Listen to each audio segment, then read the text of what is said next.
Hello everybody, welcome back. Welcome back to Cookmas Day 3, which is my holiday recipe series here on my channel. So today we're making a Hanukkah recipe and we are making Star of David fudge. This fudge is a white chocolate marshmallow fudge and it is so good. Oh my goodness. And also don't worry about the marshmallows because the ones we're using are kosher. So let's get started.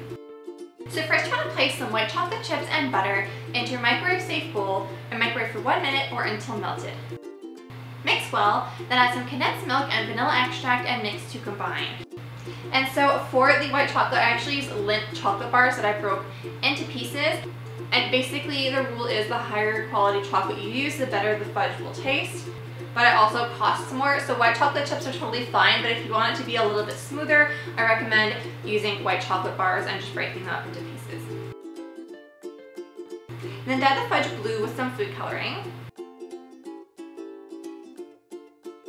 And fold the marshmallows into the fudge. And so the marshmallows that I'm using are vegan marshmallows, and because they're vegan, they're also kosher because there's no gelatin in them. So I'll link them down below because I got them on Amazon. Then line a 10-inch round baking pan with foil and spray it with cooking spray.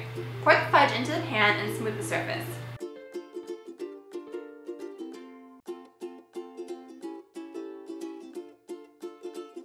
Sprinkle with some silver sugar star sprinkles, and then chill the fudge in the fridge for 2 hours or overnight. Then use some Star of David cookie cutters to cut out the fudge, and you are done! So thank you all so much for watching. I hope that you like this recipe. I have another Hanukkah recipe coming on Friday, as well as a ton of other Hanukkah recipes on my channel, so make sure you subscribe so that you don't miss out. But yeah, I love you all so much, and I'll see you guys tomorrow for an all-new video. Bye!